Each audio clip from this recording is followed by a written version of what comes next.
محمد صلی اللہ علیہ وسلم رسولہ النبی الکریم الامین المکین الحنین الکریم الرؤوف الرحیم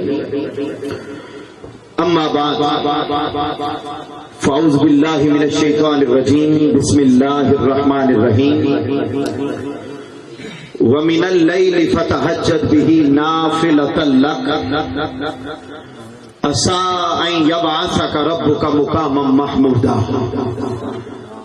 صدق اللہ مولانا العظیم وصدق رسولہ النبی الکریم ونحن على ذلك لمن الشاہدین والشاکرین والحمد للہ رب العالمین. میرا روپ بھی نہیں، میرا رنگ بھی نہیں. جاگ رہے ہیں؟ تھک گئے ہیں تو ختم کر دیتا ہوں بات. کہیے نا سبحان اللہ. آپ اگر جاگ رہے ہیں زیادہ وقت نہیں لوں گا. اور میرا یہاں بولنا حقیقت بات یہ ہے کہ یہ میرے خاندان کا یہ خاصہ ہے کہ یہاں بچوں کو، چھوٹوں کو عزت دے کر انہیں موٹیویٹ کیا جاتا ہے تاکہ آنے والے کل میں وہ اسی طریقے سے مزید بہتر طریقے سے آگے لے کر معاملات کو چل سکے. اور یہ سارا صحرا میرے والد گرامی، میرے نانا جان، میرے دادا جان، یہ سارے بزرگ بیٹھے ہیں. یہ ساری باتیں انہیں کی. میں صرف چند منٹ کے لیے حقیقت میں انہیں سبق سنانے کے لیے آیا. ہوتا ہے نا بعض اوقات انسان ویسے ہی بات کر دیتا ہے. نہیں، حقیقت میں سنانے کے لیے. کیا سنیں گے؟ آپ بولیے نا، سنیں گے؟ کہیے سبحان اللہ. خاص ایک میسج جو نعت پڑھی محترم خالد صاحب نے پنجابی میں جو نعت پڑھی، میں نے 2 خطاب تیار کیے تھے آج کی گفتگو کے لیے. تو جب انہوں نے نعت پڑھی تو میں نے چاہا کہ انہی کے نعت پر ہی آج کا خطاب کر دیتے ہیں. چند منٹ کی حاضری ہے. میں نے شعر پڑھا، میرا روپ بھی نہیں، میرا رنگ بھی نہیں، مینو یار مناؤن دا ڈھنگ بھی نہیں، میرا عشق بھی رومی ورگا نہیں، میری جامی ورگی ٹور بھی نہیں، پر قسم خدا دی کھانا ماں میرے آقا جیا کوئی ہور بھی نہیں. عزیزان محترم، اس پوری کائنات بنانے والی خدا کی ذات، کو کم کر دے، بنانے والی خدا کی ذات، اس خدا کے جلوے، اس خدا کی رانائی، اس خدا کی عظمتیں، اس خدا کا حسن دریاؤں پہ نظر ڈالیں تو اسی کا حسن دکھائی دیتا ہے. صحراؤں پہ نظر ڈالیں تو اس کا حسن دکھائی دیتا ہے.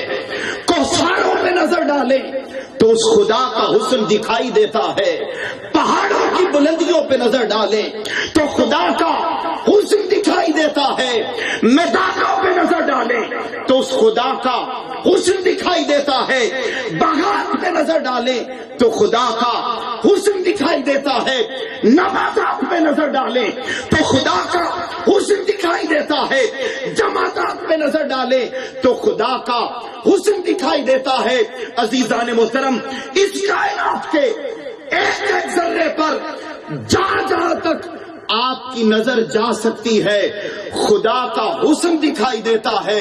سوال کیا باری تعالیٰ، یہ تیرے حسن کے جلوے جو ساری کائنات میں جدا جدا بکھرے پڑے ہیں، کیا اس سارے بکھرے ہوئے حسن کو، اس سارے بکھرے ہوئے حسن کو کہیں ہم اکٹھا دیکھنا چاہیں تو تو دکھا دے گا؟ میری بات سمجھ رہے ہیں؟ مجھے بتائیے، نباتات پہ نظر ڈالیں تو حسن کس کا دکھائی دیتا ہے؟ اونچا بولیے، کس کا؟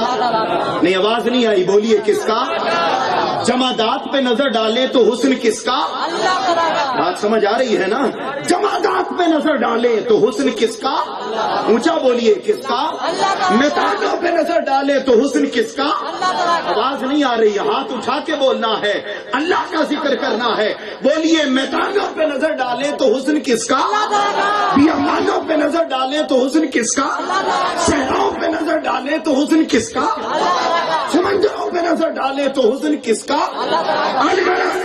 کائنات کی ایک ایک چیز پہ نظر ڈالیں تو حسن خدا کا دکھائی دیتا ہے. سوال کیا باری تعالیٰ، کوئی ایسی جگہ بھی ہے کہ یہ مختلف جگہوں بکھرا ہوا تیرا حسن کہیں ہم اکٹھا دیکھ سکتے ہیں؟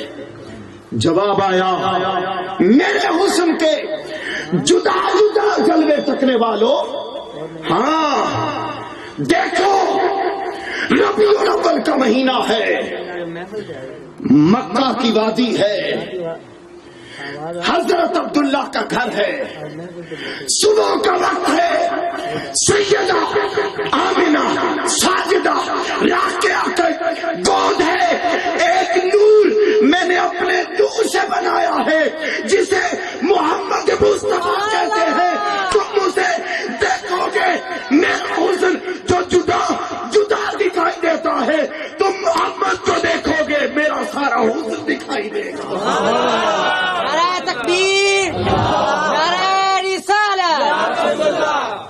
سرکار کی آمد، بٹار کی آمد، مکی کی آمد۔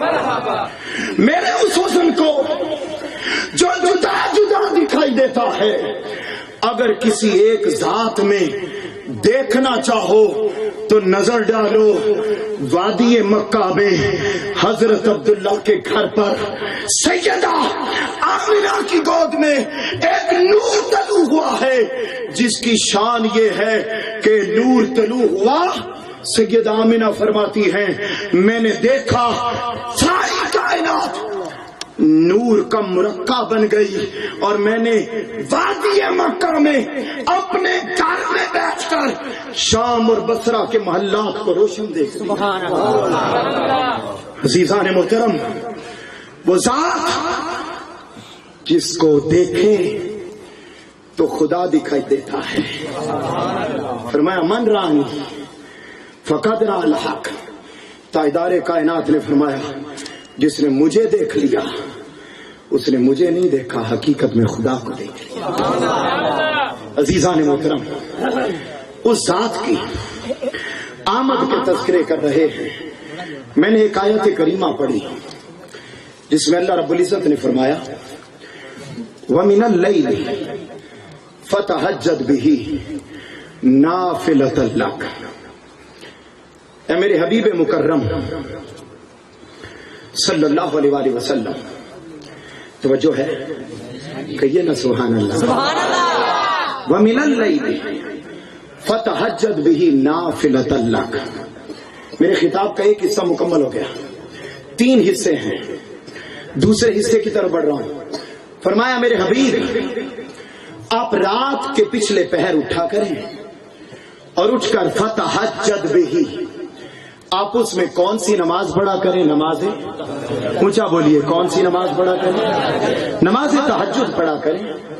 نافلۃ لک، یہ آپ کے لیے نفل ہے، زائد عبادت ہے۔